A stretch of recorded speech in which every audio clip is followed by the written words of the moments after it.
It's time to rebuild your life. Not because everything is broken, but because you know deep down that things could be better than this. There comes a moment when excuses grow tired, when drifting feels heavier than effort, and when staying the same starts to cost more than change. That moment is not loud, it's quiet. It shows up as restlessness, dissatisfaction, and a feeling that you were meant for more than simply getting by. Rebuilding your life does not mean starting over from nothing. It means starting again with wisdom. You already know what doesn't work. You've lived it. You've felt the consequences of delay, distraction, and settling. And that experience, if you choose to use it, becomes your greatest asset. The past is not here to shame you. It's here to teach you. This is not about sudden transformation or dramatic promises. Real change rarely announces itself. It arrives through decisions made when no one is watching, through discipline practiced on ordinary days, and through responsibility taken without complaint. A rebuilt life is not created by chance. It is built deliberately, brick by brick, habit by habit, choice by choice. You don't need permission to begin. You don't need perfect confidence or complete clarity. What you need is the willingness to take ownership of where you are and the courage to move forward anyway. If you are ready to stop drifting, stop waiting, and start building with intention, then you are exactly where you need to be. Let's begin. Number 1, stop lying to yourself about where you are. Rebuilding your life begins with one uncomfortable decision: telling yourself the truth. Not the polished version, not the excuse-filled version, the honest version, because no progress is possible while you are negotiating with reality. You cannot fix what you refuse to face, and you cannot change what you keep explaining away. Lying to yourself doesn't always sound dramatic. Sometimes it sounds reasonable. I'm just tired. This phase will pass. I'll deal with it later. But later quietly turns into years, and before you know it, you're not where you thought you'd be. Not financially, not emotionally, not mentally, not physically. That gap between where you are and where you expected to be is not bad luck. It's information. This is the moment where many people soften the truth to protect their feelings. They blame circumstances, people, timing, or bad breaks. But rebuilding your life requires a stronger posture. It requires the courage to say, this is my current position, whether I like it or not. No drama, no self-attack, just facts. Facts are not enemies. Facts are tools. You are not weak for being behind. You are weak only if you pretend you're not. Strength begins the instant you stop pretending. When you clearly see your habits, your decisions, your patterns, something powerful happens. You gain control. Clarity gives you leverage. Confusion keeps you stuck. Take a clear look at your daily life, how you spend your time, what you avoid, what drains you, what you tolerate, what you keep postponing. This is not about judgment. It's about awareness. A builder doesn't guess where the foundation is cracked. He inspects it carefully, because anything built on a weak foundation will eventually collapse. Many people want to rebuild their life without confronting their role in its current condition. That doesn't work. Responsibility is not punishment. It's freedom. The moment you accept that your choices brought you here is the same moment you realize your choices can take you somewhere else. Be honest about what you've been doing when no one was watching. Honest about how disciplined you've been. Honest about the standards you've allowed to slip. Honest about the effort you avoided. This honesty is not meant to discourage you. It's meant to wake you up. Rebuilding starts the day excuses end. Not because life has been easy, but because you are ready to be stronger than your circumstances. You don't need to exaggerate your problems, and you don't need to minimize them either. See things as they are. Stand where you truly stand. When you stop lying to yourself, you stop wasting energy defending a false version of your life. That energy becomes available for progress, and progress, even slow progress, changes everything. This chapter is not about fixing anything yet. It's about seeing clearly, because once you tell yourself the truth, you don't need motivation anymore. Truth creates urgency, and urgency, when guided by discipline, becomes the starting point of a rebuilt life. Number 2, decide that this version of you is no longer acceptable. There comes a moment in every serious rebuild when awareness is no longer enough. You can see the truth.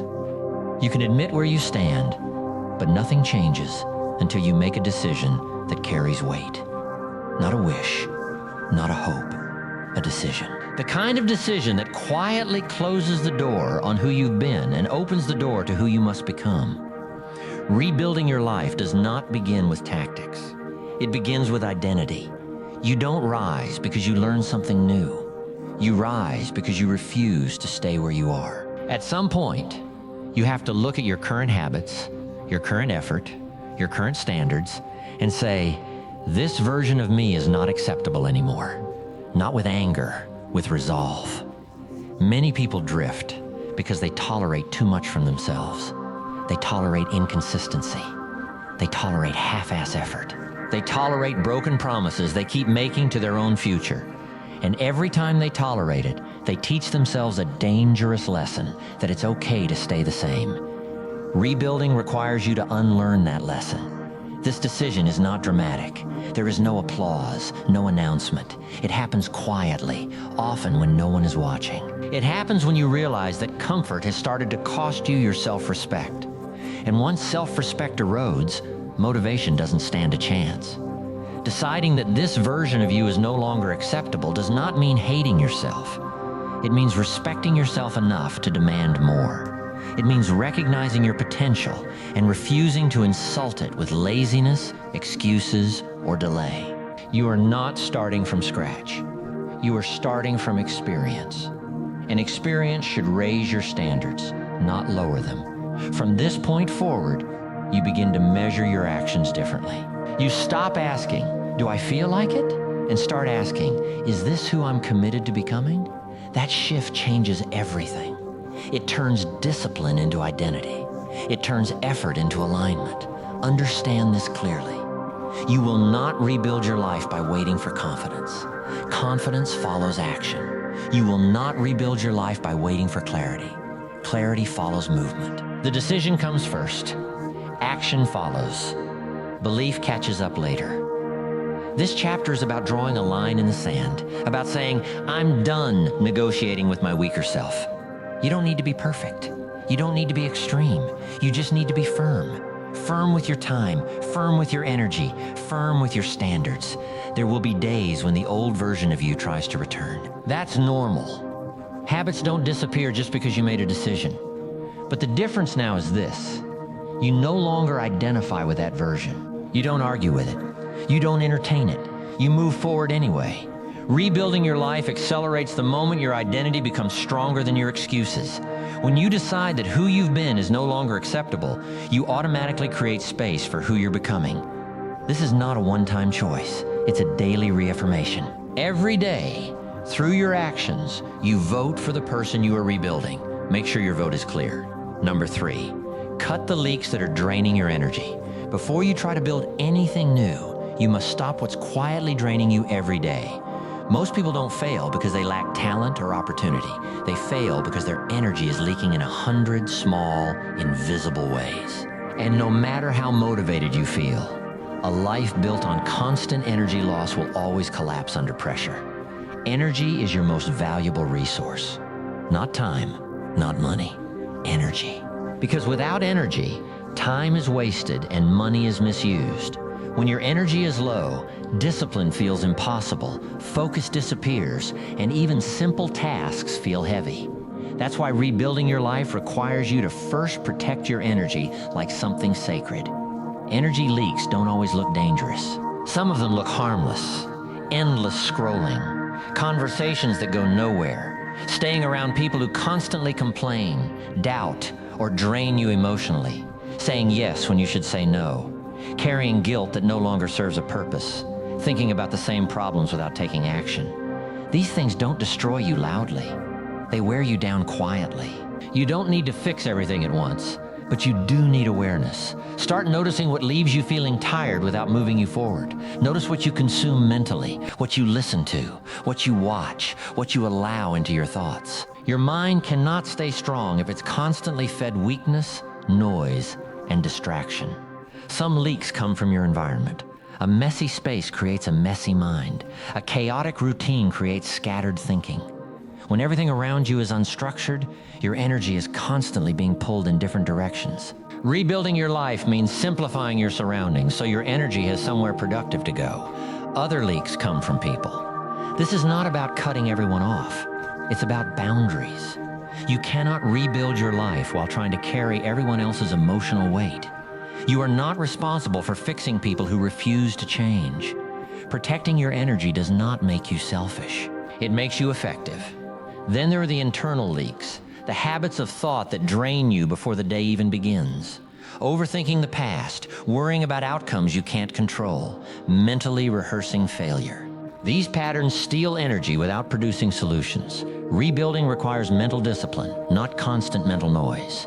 Here's a simple truth. You don't need more energy.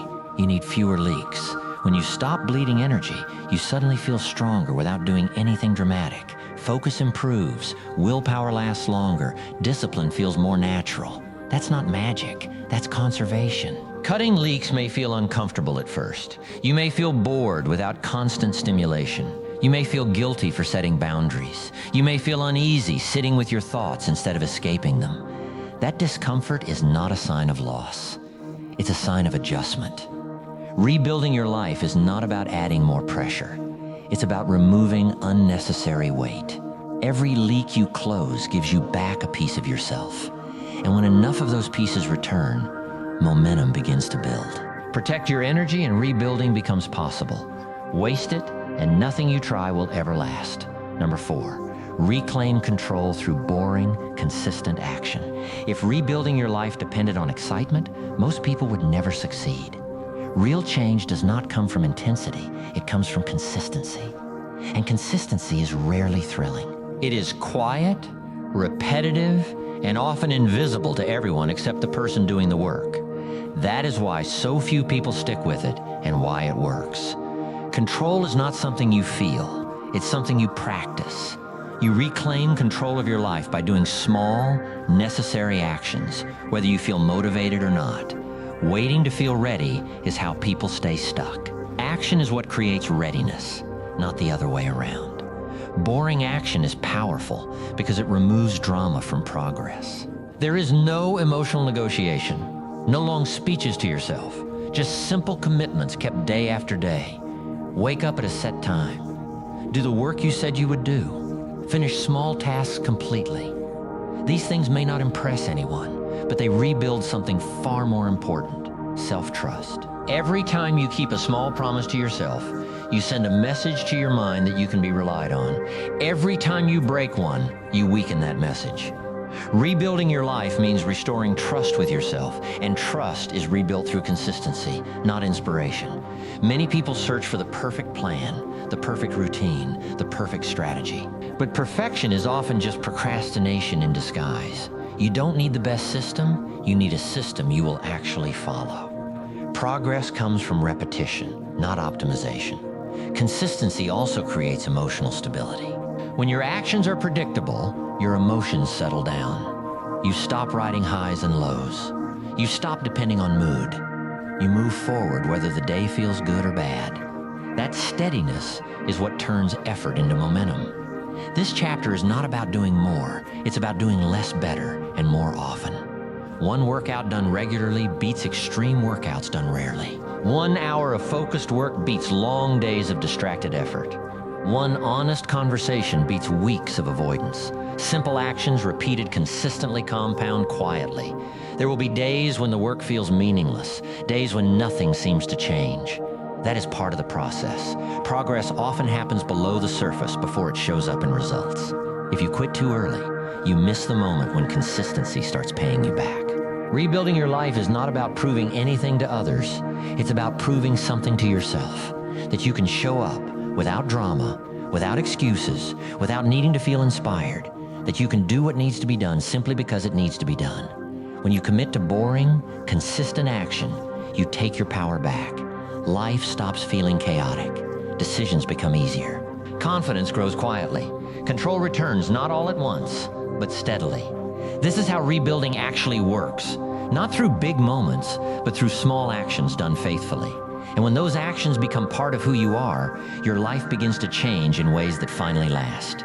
Number 5, build one non-negotiable daily anchor. When your life feels unstable, it's not because everything is broken, it's because nothing is anchored. Rebuilding does not require fixing every area at once.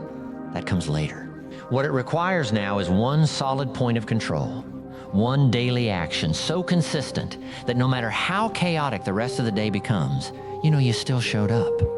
An anchor is not a long checklist. It is not an extreme routine. It is one simple, repeatable action that grounds your day. Something you do whether the day goes well or badly. Something you do whether you feel confident or unsure. When everything else feels uncertain, your anchor reminds you that discipline still exists in your life. Many people try to rebuild their life by changing everything at once. New habits, new goals, new schedules. That usually collapses under its own weight. Rebuilding works best when it starts small and solid. One anchor creates stability. Stability creates momentum. Momentum makes change sustainable. Your anchor should be practical and meaningful. It could be focused work, physical movement, planning your day, quiet reflection, skill practice. What matters is not what it is, but that it happens every single day. No negotiation, no delay, no excuses. The power of an anchor is not in the action itself. It's in what it represents. It tells your mind, no matter what happens, I keep my word to myself. That message rebuilds confidence faster than any motivational speech ever could. Confidence grows when behavior becomes reliable. There will be days when your anchor feels small, almost insignificant. You'll wonder how this one habit could possibly rebuild your life. But anchors don't change your life in a day. They change how you show up every day, and how you show up daily determines everything. On difficult days, your anchor keeps you from spiraling. On good days, it keeps you grounded. It prevents extremes. It creates rhythm. And rhythm is what carries you forward when motivation disappears. Choose your anchor carefully. It should challenge you just enough to require effort, but not so much that you avoid it. If it's too easy, it won't shape you. If it's too hard, it won't last. The right anchor feels simple, but meaningful. Once the anchor is set, protect it. Treat it as non-negotiable. You can move it, you can shorten it, but you do not skip it. Skipping teaches your mind that discipline is optional. Keeping it teaches your mind that discipline is part of who you are now. As days stack up, something subtle happens. You start trusting yourself again. You stop feeling scattered. You feel more in control. Even the rest of your life hasn't fully caught up yet. That's because identity is shifting before results appear. Rebuilding your life is not about doing everything right. It's about doing one thing right consistently. Build your day around one anchor, and the rest of your life will slowly organize itself around that discipline. One anchor every day. That's how stability returns. Number 6, stop negotiating with your weakest moments. Rebuilding your life requires more than good intentions. It requires you to recognize when you are most vulnerable and stop making decisions in those moments. Weak moments are not failures. They are predictable. And anything predictable can be managed. If you choose discipline over negotiation, negotiation is what happens when you start arguing with yourself. Just today. I'll make up for it tomorrow. I deserve a break. These thoughts don't appear when you're strong. They appear when you're tired, bored, lonely, or overwhelmed. And if you let those moments decide for you, they will always choose comfort over progress. The strongest people are not those who never feel weak. They are the ones who stop listening to weakness when it starts talking. They understand that emotions change, but decisions carry consequences. So, instead of debating, they default to structure. This chapter is about ending inner debates, not by forcing yourself, but by preparing in advance. When you decide ahead of time what you will do, you remove the need for willpower. You don't ask how you feel.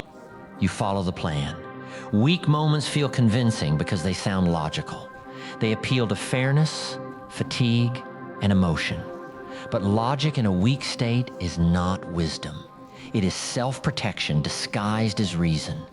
Rebuilding your life means learning to recognize that voice and refuse to follow it. One of the most powerful tools you can develop is the ability to pause, Not to think longer, but to stop the conversation entirely. When you feel the urge to avoid, delay, or escape, don't analyze it. Act immediately on what you already know is right. Speed defeats negotiation. Another key is environment. Weak moments gain strength when your environment supports them. Easy access to distractions, comfort, or excuses makes discipline harder. Change the environment and you reduce the number of decisions you have to fight. Understand this, you are not always in the best position to decide what's good for you. That's not a flaw. That's human nature. That's why rules, routines, and commitments exist. They protect you from yourself when you are tired or emotional. This is not about being harsh. It's about being clear. Clear standards reduce stress. When you know what the answer is before the question appears, peace replaces confusion. You stop feeling guilty. You stop feeling torn.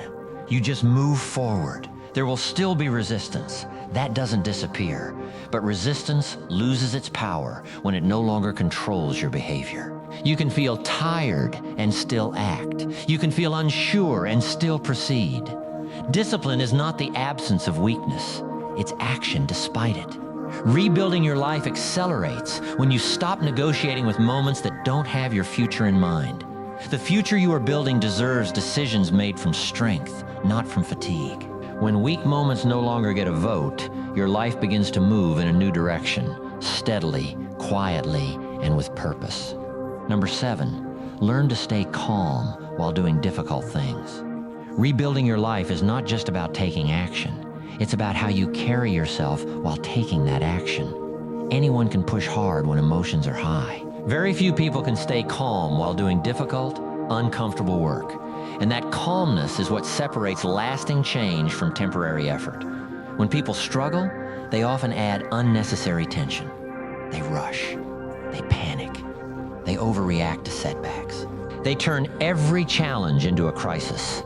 That emotional noise drains energy and shortens endurance. Rebuilding requires a different approach, steady, controlled, and deliberate. Calm is not weakness. Calm is control. When you remain calm, you think clearly. You conserve energy. You recover faster. You stop wasting effort on emotional reactions that don't move you forward. Difficulty becomes manageable when it is met with composure. This chapter is about learning to do hard things without turning them into dramatic battles. You don't need to motivate yourself aggressively. You don't need to punish yourself. You need to show up with steadiness. Quiet effort lasts longer than emotional intensity. There will be discomfort. That's unavoidable. Growth always asks for discomfort. But discomfort does not require chaos. You can feel resistance without arguing with it. You can feel fear without feeding it. You can feel pressure without letting it control your behavior. Staying calm during difficulty is a skill. And like any skill, it is developed through repetition. Each time you choose to slow your breathing, focus on the task, and move forward anyway, you strengthen that ability. Over time, what once felt overwhelming becomes familiar. Calmness also protects your judgment. When emotions spike, people make poor decisions. They quit too early. They overcorrect. They burn out. When you stay calm, you can adjust without abandoning the process. You can respond instead of react. This chapter also reminds you that rebuilding your life is not an emergency. Urgency is useful, but panic is not. Panic creates shortcuts. Shortcuts lead back to old patterns. Calm effort keeps you aligned with your long-term direction. There will be moments when progress feels slow. Calm allows you to stay patient. There will be moments when others doubt you. Calm allows you to stay focused. There will be moments when results lag behind effort. Calm allows you to keep going. The ability to remain calm while doing difficult things builds inner strength. That strength does not announce itself. It shows up as reliability. People begin to trust you, not because you talk big, but because you remain steady under pressure. Rebuilding your life is not about forcing change through intensity. It's about creating change through composure. Calm effort is sustainable. Calm discipline is powerful. Calm action compounds. When you master calm under difficulty, you stop fearing hard work. You stop avoiding challenge. You stop being shaken by resistance.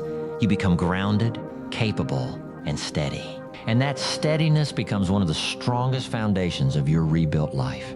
Number 8, raise your self-respect before you chase success. Before you chase bigger goals, you must restore something more important, your self-respect. Success without self-respect feels empty, unstable, and fragile. But when self-respect is strong, progress becomes natural. You don't need to force discipline. You act a certain way because that's who you are now. Self-respect is not confidence.